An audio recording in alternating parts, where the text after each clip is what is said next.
विज्ञान का आरा और धारा प्रवाही चले। ऐसा नहीं कि थोड़ा चलाया फिर आराम करने लगे, फिर चलाया फिर आराम करने लगे, ऐसे काम होने वाला नहीं है। गुरुदेव तो उसे बादाम के घोंटने का तेल निकालना हो ना तो बादाम को घोंटने का उदाहरण देते थे कि घोंटी खूब घोंटते रहे, फिर इसको पेशाब जाने को गई, छोड़ के गया, लौट के आया तो जितना तेल निकला था उसी बादाम ने पी लिया, अब फिर उतनी घोंटी लगाओ। बाहुबली भी तरह ऐसे ही करते रहे। आत्मा में भेद विज्ञान का आरा चलाया, अंदर गए और अंतर्मुख के पहले ही फिर बाहर आ गए, पुराना सब साफ, और फिर अंतर्मुख के लगाओ, साल भर तक करते रहे। धारा प्रवाहीपना खंडित नहीं होना चाहिए। भेद विज्ञान की महिमा जितनी है उतनी ही उसके धारा प्रवाही होने की भी महिमा है। ये कह रहे हैं कि तुमको यदि सम्मान दर्शन प्राप्त करना हो, इस गाथा में, इस कलश में कि दो तरह से अर्थ किया जाता है। पहले मैं सामान्य अर्थ कर देता हूं, फिर दो अलग अलग के अर्थ भी करूंगा तो आपके ख्याल में आएगा कि इस तरह जब धारा प्रवाही ज्ञान का आरा चला तब जीव और अजीव में अति विघट विघटन हो चला। यहां तक तो ठीक है। अब जब तलक हो भिन्न जीव अजीव उसके पूर्व ही यह ज्ञान का घन किन्न निज ज्ञायक प्रकाशित हो उठा। जैसे कहते हैं ना लोक में कि तुम चलो मैं आता हूं, कि नहीं साहब साथ में ही चलो, अरे तुम पहुंचोगे उसके पहले मैं पहुंच जाऊंगा। भले ही ये बात ऐसी कहते हैं कि मैं पहले पहुंच जाऊंगा, लेकिन गारंटी तुम्हारे साथ पहुंचने की ही है। काम तो एक काल में ही दोनों होने हैं, लेकिन एक कहते हैं कि ज्ञान का आरा चलाया और जब जो अपने अंतिम बिंदु तक पहुंचता इतने के पहले ही भगवान आत्मा और प्रकाशित हो उठा। ये बात वो कह रहे हैं। ये तुम्हारा काम तो ये है कि भेद विज्ञान करो और वो तत्वभ्यास से होगा। क्योंकि तत्वभ्यास क्या है? बस ये 29 प्रकार के भाव जुदे हों, मैं जुदा हूं, ऐसा जो निर्णय करना आगम के आधार से, गुरु के मुख के आधार से, तर्क और युक्तियों के आधार से, इसका नाम तत्वाभ्यास है। इसका नाम तत्वाभ्यास है। और ये करते करते करते करते ये भेद विज्ञान का आरा चलाते चलाते वो कहते कि ऐसे विकल्पात्मक ज्ञान में तुम ऐसा सोचते सोचते और कब तुम निर्विकल्प में चले जाओगे तुम्हें पता ही नहीं चलेगा और भगवान आत्मा ज्ञायक भाव तुम्हारे ज्ञान का ज्ञेय अनुभूति में प्रकट हो जाएगा, मैंने सम्मान दर्शन हो जाएगा तुम्हें।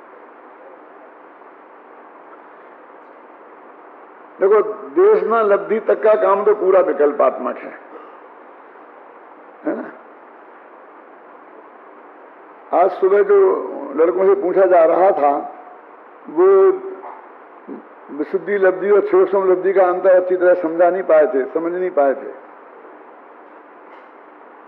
सीधा एक बात है उसमें कि यदि सूक्ष्म लब्धि नहीं होगी तो समझ में नहीं आएगा, यदि विशुद्धि लब्धि नहीं होगी तो समझने नहीं आएगा। मैं और ने का फर्क है। क्या फर्क है कि कसाई की तीव्रता होगी तो यहाँ आएगा ही नहीं, बाहर जाएगा यहाँ और विषय कसाई में उलझा रहेगा। कसाई की तीव्रता माने गुस्सा होगा, नाराज होगा, यही अर्थ नहीं है। तीव्र लोभ होगा तो भी, मान होगा तो भी।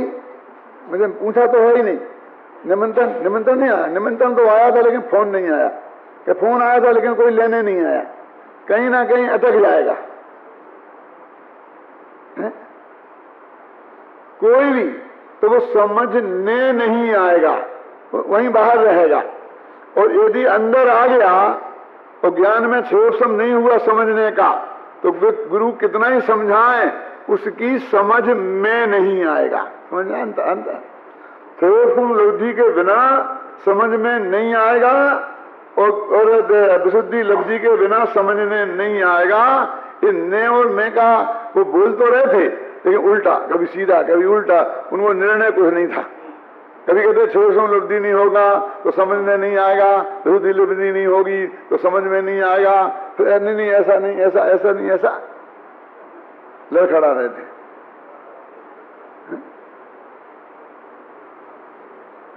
और जो पूछ रहा था उसने भी फिर उसको स्पष्ट नहीं किया, और फिर कमेंट्स करने वाले ने भी स्पष्ट नहीं किया। मैं बराबर सब सुन रहा था। तो ये मैं आपसे कह रहा हूं, देशना लब्धि तक तो सब विकल्पात्मक काम है। शुद्धि लब्धि से समझ नहीं आया, सेवसम लब्धि से उसकी समझ में आया, देशना लब्धि में तर्क वितर्क करके, पढ़ करके, आगम से मिलान करके, और उसमें वो अपनी एक निर्णय पर पहुंच गया कि फाइनल स्थिति क्या है। और अब वो भेद विज्ञान का आरा, ये तो विकल्पात्मक भेद विज्ञान का आरा चला। गुरुदेव ने समझाया, शास्त्रों में लिखा था कि स्त्री पुत्र मकान जायदाद, यहां तक कि शरीर आत्मा में उत्पन्न होने वाले मोह राग द्वेष के भाव, जिन्हें 29 भावों के रूप में गिनाया है, और संक्षेप में जिन्हें वर्णादि और रागादि कहा है, ये मैं नहीं हूं, ये मेरे नहीं है। ये शास्त्रों से पढ़कर, गुरु के मुख से सुनकर और अपने दिमाग में खूब तर्क वितर्क करके ये निर्णय कर लिया इसने विकल्पात्मक ज्ञान में कि ये बात 100% सच्ची है, और ऐसी विकल्पात्मक श्रद्धा भी हो गई कि श्रद्धा तो निर्विकल्प होती है, विकल्पात्मक क्यों बोल रहे? वो ज्ञान की तरफ से बोलते ना। अब ये कहते हैं कि उससे जो भिन्न आत्मा उसके ख्याल में आया, अब उसमें ज्ञान का धारा प्रवाही भेद विज्ञान का आरा चला कि बस अब निरंतर क्या करना है, बस वही हमारे ज्ञान का विषय बना रहे। तो पलट पलट के होता है, कभी कहता है आश्रव भिन्न है, आत्मा भिन्न है, कभी कहता है पुण्य पाप भिन्न है, आत्मा भिन्न है, कभी कहता है शरीर भिन्न है, आत्मा भिन्न है, कभी कहता है निर्मल पर्याय भी भिन्न है और आत्मा भिन्न है। माने विकल्प किस टाइप के भी हो सकते हैं। ये कोई शर्त नहीं है कि ऐसे क्रम से होंगे कि पहले सोचेगा स्त्री पुत्र मेरे नहीं है, फिर शरीर मेरे नहीं है, फिर राग मेरे नहीं है, फिर केवल ज्ञान मेरे नहीं है, वर्षस्थान मारण स्थान नहीं है, और फिर वो आत्मा में। ऐसा कुछ नहीं है। सीधा देह में नहीं हूं ऐसा सोच करके भी सीधा जाके अंदर में जा सकता है। और इसके दो अर्थ जो भी मैं बताने वाला हूं, एक अर्थ कैसे आत्मानुभूति हो सकती है, दूसरा अर्थ केवल ज्ञान हो सकता है। वो शिवभूति मुनि का है ना, उन्हें केवल ज्ञान हो गया ऐसे ही इस भेद विज्ञान के आरा चलाने से। शिवभूति मुनि की कहानी तो सुनी होगी आप लोगों ने कि एक मुनिराज थे, उनके ज्ञान का क्षेत्र से बहुत कम था, कुछ बात याद नहीं रहती थी। तो उनके गुरुदेव बहुत परेशान हो गए। उन्होंने कहा कि बेटा तुम तो इतना याद रखो कि मां रुस मां तुस, किसी से राग मत करो और किसी से द्वेष मत करो, बस तुम्हारा काम हो जाएगा, बस इतना करो। तो बराबर वो डरते रहते हैं नवो का मन जैसा, मां रुस मां तुस, मां रुस मां तुस, मां रुस मां तुस। तो रास्ते में जा रहे थे, तो जाते जाते पैर में एक कंकड़ चुभा और उधर उपयोग उनका गया, तो एकदम भूल गए कि क्या कहा था गुरुदेव ने। अब याद नहीं आया कि मां रुस तो मां तुस, लट रहे थे बराबर और भूल गए। अब बहुत सोची आई, क्या करें। तो आगे एक बहन आज मंगोड़े पकोड़े कुछ बनाने होंगे, तो शाम को दाल गलाई थी उड़द की, क्या, और सुबह वो गल गई थी तो उसके छिलके निकाल रही थी, तो सफेद सफेद दाल अलग निकाल रही थी, छिलके अलग कर रही थी। तो उन्होंने उससे पूछा, बहन क्या करती हो? क्या आपको पता नहीं महाराज, तुस मांस भिन्न, मांस माने उड़द और तुस माने छिलके, इनको मैं अलग अलग कर रही हूं, तुस मांस भिन्न। ऐसे ही तो कुछ गुरुदेव ने कहा था, जो उनने कहा था मां रुस मां तुस, ये तुस मांस भिन्न फर्क है ना, लेकिन अक्षर कुछ वैसे ही वैसे लगते हैं। यही कहा था, बस यही है कि उड़द भिन्न, छिलके भिन्न और दाल भिन्न, आत्मा भिन्न, शरीर भिन्न। वो ऐसा सोचा और शरीर से भिन्न अपने आत्मा में उपयोग लगाया, अंतर मूर्त तक लगा रहा और उन्हें केवल ज्ञान की प्राप्ति हो गई। शास्त्र में ऐसा बोला। और तुम्हें शास्त्री पढ़ पढ़ करके गोल्ड मेडलिस्ट हो करके घंटों प्रवचन कर करके अभी वहीं के वहीं खड़े हैं, क्यों? क्या है? ऐसे तो ज्ञान वालों की हालत है, और ऐसे ही चारों तो वालों घबराना नहीं, मैं चरित्र वालों की कोई आज की बात कोई नहीं कर रहा हूं, मैं तो बाहुबली की, आदिनाथ की, भरत चक्रवर्ती की, वे तो सब सच्चे थे ना छाया समय दृष्टि, उनका तो कुछ लोग झूठी नहीं थी ना। बाहुबली 1 वर्ष तक खड़े रहे, क्यों? ध्यान में ही, अपन बोलते ध्यान में खड़े रहे, बेलें तक चढ़ गई। ध्यान कितना महान था कि बेलें चढ़ गई। हमें तो ध्यान बेलों के चरणों में दिखता है। ध्यान बेलों को होना था कि बाहुबली को? अरे अंतर मुहूर्त तक ध्यान हो गया होता तो केवल ज्ञान हो जाता। 1 वर्ष तक ध्यान किया हो, केवल ज्ञान नहीं हुआ, क्यों? और भरत चक्रवर्ती ने कपड़े खोले, नग्न दिगंबर दिशा धारण की और ध्यान में बैठे और 48 मिनट के पहले ही केवल ज्ञान हो गया। बोलो, अभी हमें भरत चक्रवर्ती नहीं दिखते हैं, तपस्वी नहीं दिखते हैं, बाहुबली बहुत बड़े तपस्वी दिखते हैं। तपस्या यदि ध्यान का नाम है और उससे केवल ज्ञान की प्राप्ति होती है तो बड़ा ध्यानी कौन है? कि तो ऐसा खड़ा रहा कि बेलें चढ़ गई, वो बड़ा ध्यानी है कि जिसने अंतर्मुहूर्त में केवल ज्ञान प्राप्त कर लिया, वो बड़ा ध्यानी है। क्यों? वस्तु के स्वरूप में कोई कंसेशन नहीं मिलता। कि भरत चक्रवर्ती को बहुत से लोग कहते हैं कि हमें तो भरत चक्रवर्ती जैसा केवल ज्ञान चाहिए, कि कैसा अंतिम समय तक खूब मौज, घर में रहे, स्त्री पुत्र बाल बच्चों के साथ खाओ पियो मौज उड़ाओ और अंतर्मुहूर्त में केवल ज्ञान के मोक्ष ले जाओ, बस खत्म, बीच का झंझट ही नहीं। क्यों? कि साहब बाहुबली से तो भरत बड़े ही थे, उसमें कौन सा गजब हो गया? क्यों? कोई बात नहीं है, लेकिन उनके पिताजी तो उनसे बड़े थे ना, आदिनाथ। तो 6 महीने का उपवास करके खड़े हो गए ध्यान में।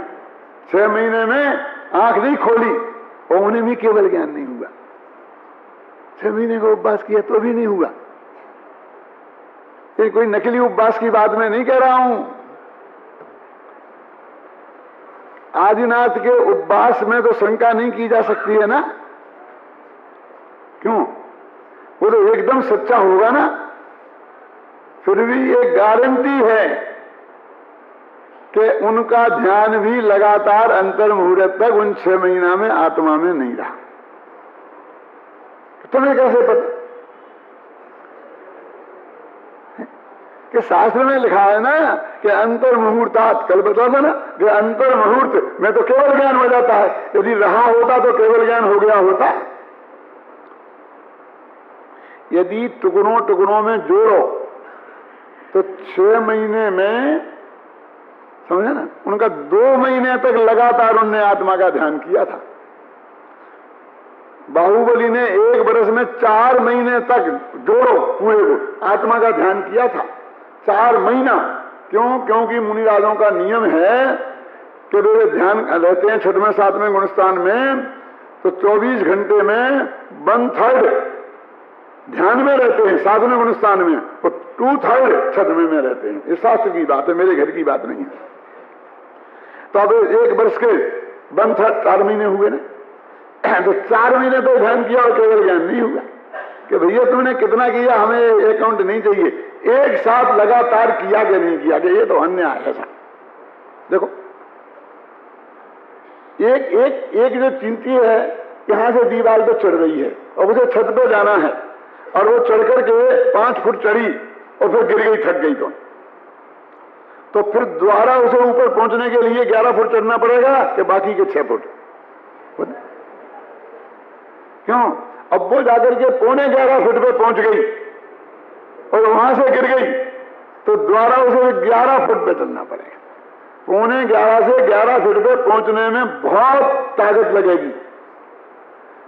हाई जंप होता है ना, तो पहली दफा कोई कूदता है तो 4 फुट ऊंचा कूद सकता है, कोई ताकत नहीं लगी।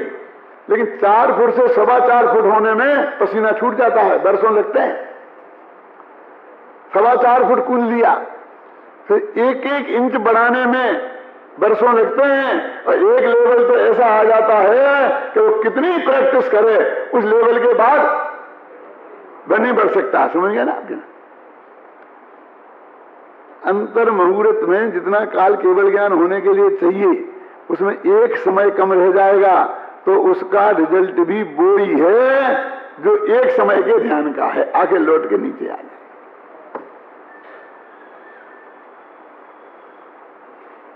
ठपक होता ना, उपशम श्रेणी में जाते हैं और फिर गिर के आ जाते हैं, फिर गिर के आ जाते हैं, गिर कहते हैं।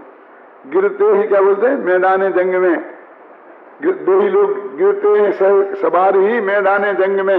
जो मैदान जंग के मैदान में नहीं गया वो गिरेगा क्या? दो ही गिरते, गिरने से क्या घबराना?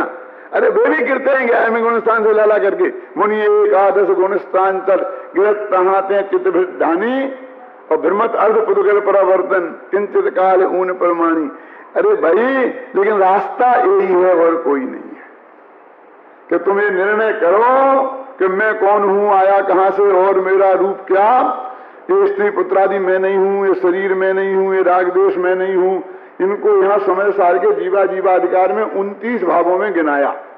वे जानते थे कि वे बहुत आलसी हैं, ये 29 भाव इन्हें याद रहने वाले नहीं हैं। तो उन्होंने उन्हें 2 भागों में बांट दिया।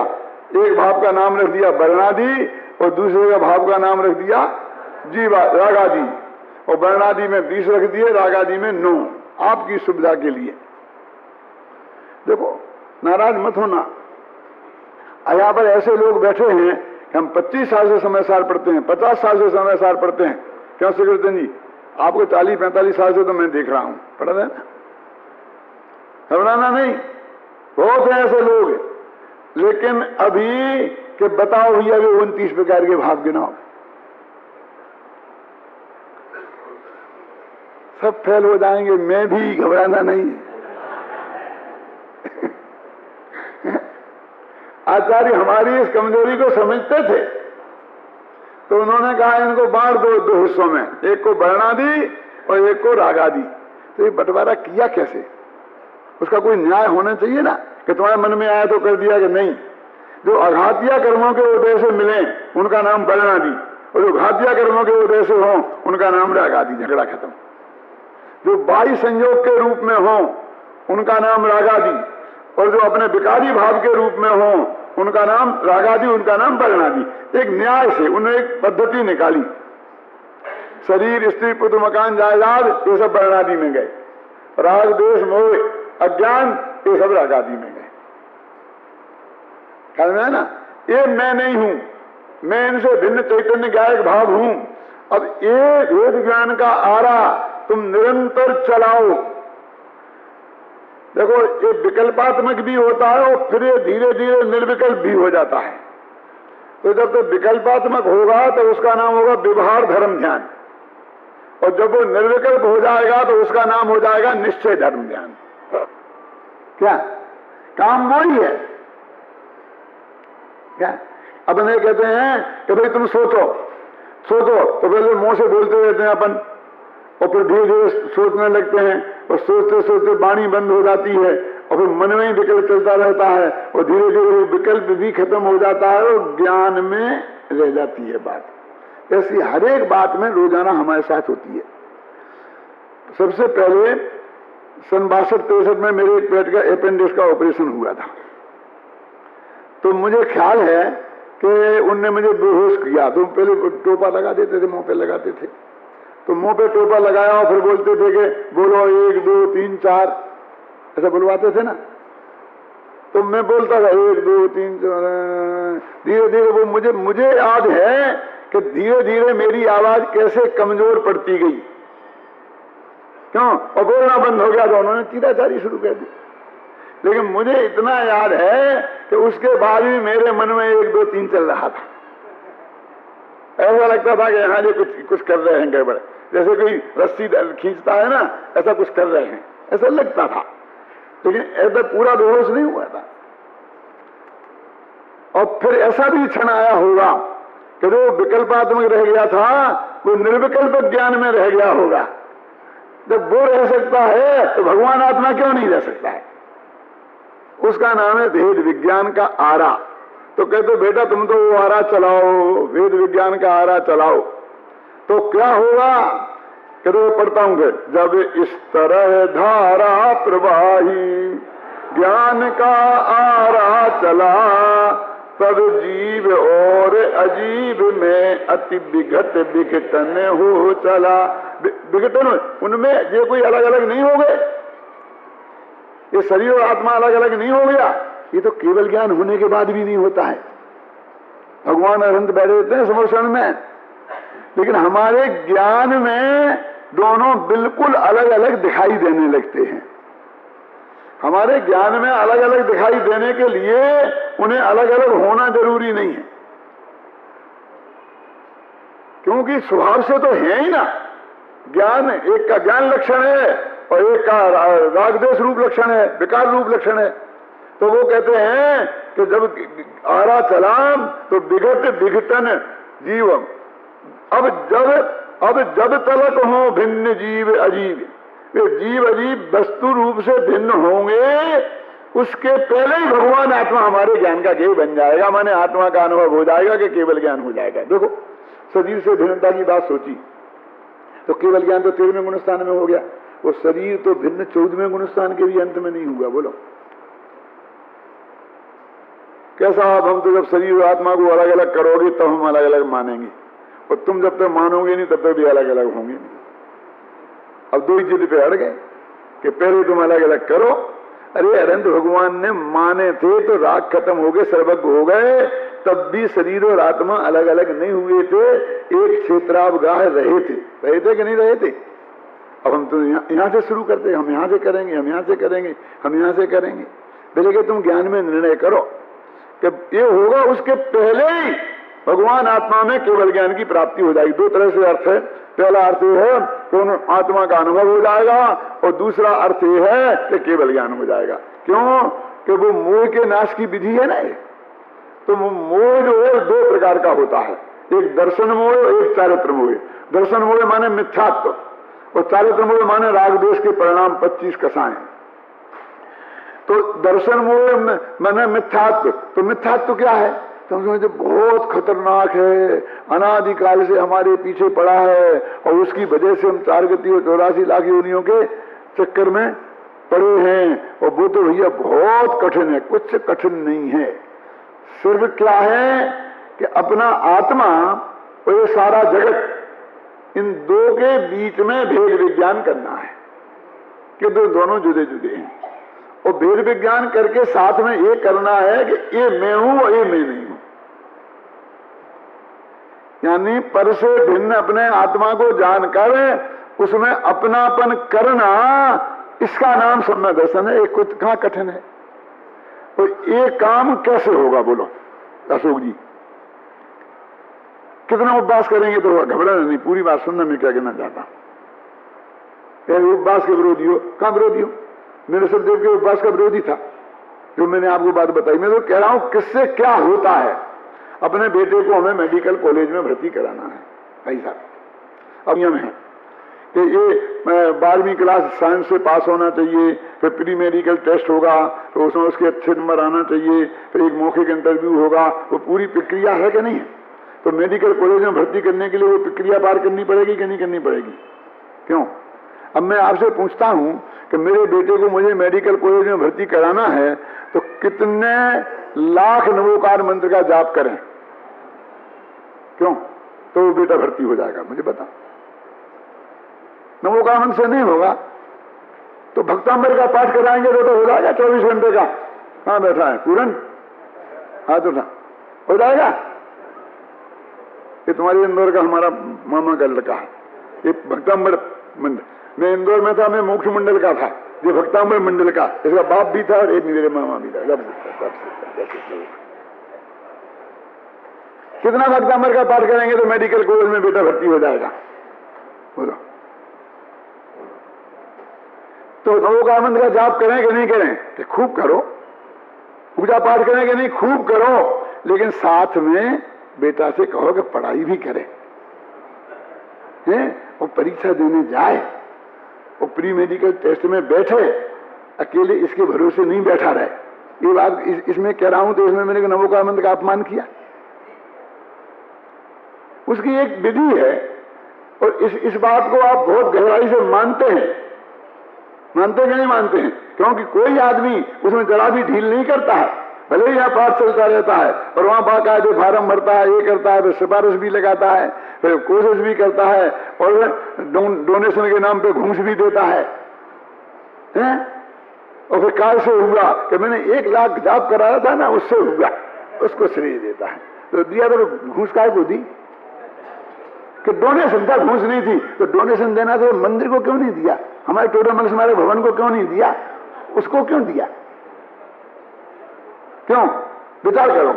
ऐसे ही ये कहते हैं कि तुम और बाकी धर्म जरूर करो, अवश्य करो, नहीं करोगी बात है ही नहीं।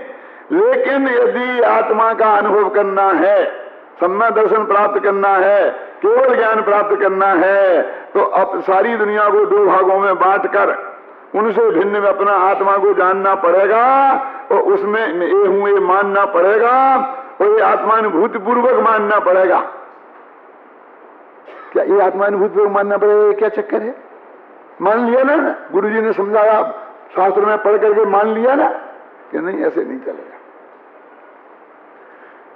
एक आदमी की हत्या हुई और हत्यारा कौन है? कि गांधी जी की है ना, नाथूराम गोडसे ने मारा। सारी दुनिया को मालूम है कि नहीं है?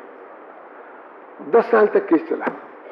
अब इस सारी दुनिया को मालूम है और उसमें भी क्या केस करने का काम क्या था? ये दुनिया को मानते नहीं है। वो मजिस्ट्रेट साहब बैठे हैं, हम गवाह दे देंगे कि गांधी जी को नाथूराम गोडसे ने मारा, कि आपने देखा है? कि हाँ साहब देखा है। कि कहा? कि नव भारत टाइम्स में। गवाही चलेगी कि रिजेक्ट हो जाएगी? बोलो। अरे तुमने देखा नहीं है कि मैंने अपनी आंख से देखा है? बेटा देखा नहीं है, पढ़ा है। इसे देखना नहीं कहते हैं हम। तो फिर कहा कि नहीं मैंने नहीं देखा है, लेकिन मेरे पिताजी ने देखा है। तो पिताजी को अदालत में हाजिर करो, तुम हटो। क्यों? पिताजी ने मुझसे कहा और पिताजी ने देखा है। कि पिताजी अदालत में नहीं आ सकते हैं, 105 बरस के हैं, चलना फिरना बंद है, डॉक्टर ने मना किया है। कोई बात नहीं है, अदालत तुम्हारे घर आएगी और पिताजी से पूछेगी, तुम्हारा काम नहीं चले। तुम सुनी सुनाई बात कहोगे तो नहीं चलेगा, पढ़ी पढ़ाई बात कहोगे तो नहीं चलेगा। धर्म भी कहता है कि आत्मा की है तो तुमने शास्त्र में पढ़ी है, गुरु से सुनी है, नहीं चलेगा। तुमने खुद देखी कि नहीं आत्मा, ये भिन्न आत्मा तुम्हें दिखाई दिया कि नहीं दिया? कि दिया तो हो जाएगा।